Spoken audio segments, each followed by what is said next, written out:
apapun soal mental ataupun kehidupan kita. Secara umum insecure itu artinya kita nggak yakin dengan sesuatu hal.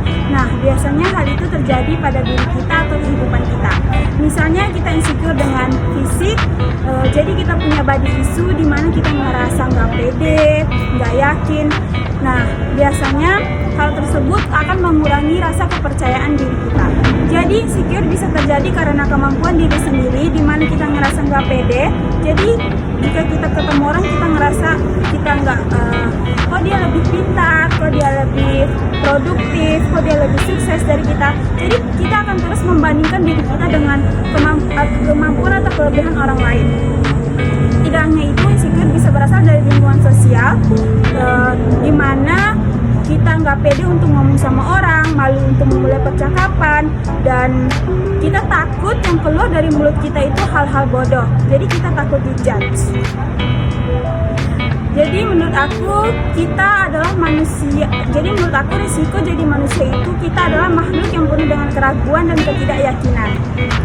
Sebenarnya insecure terjadi karena berbagai macam hal. Yang pertama itu karena trauma masa lalu ataupun kejadian-kejadian buruk yang terjadi berulang kali pada diri kita.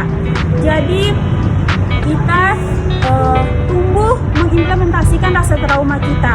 Jadi kita akan terus merasa trauma, merasa takut pada diri kita, sehingga kita akan lama-lama kita akan menjadi rapuh. Tidak hanya itu, ada beberapa konsep juga alasan terjadinya insecure pada manusia. Yang kedua itu karena kita mendapatkan kritikan dari orang sekitar, misalnya dari orang tua ataupun dari teman, saudara, partner ataupun sahabat kita sendiri. Misalnya kita tidak mendapatkan apresiasi dari orang-orang tersebut. Jadi kita tidak merasa cukup mendapatkan apresiasi dari orang-orang tersebut. Dan aku juga merasa masyarakat punya tata cara kehidupan yang kaku, di mana harus inilah, harus itulah, di mana kita harus menikah. Kalau kita udah menikah kita harus punya anak. Kalau kita punya pasangan harus hidup semati. Jadi kalau kita tidak memenuhi poin-poin tersebut, kita akan merasa gagal dengan hal-hal yang kita lakukan.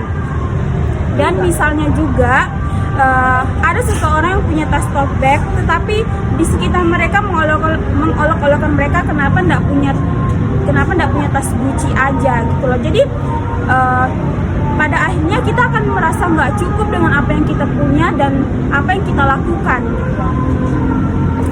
Jadi buat kalian di luar sana yang masih merasa insecure dengan kehidupan kalian, it's okay. Jadikan rasa insecure tersebut sebagai motivasi untuk kalian ke depannya merubah diri kalian menjadi lebih baik lagi. Jadi terima kasih atas perhatiannya.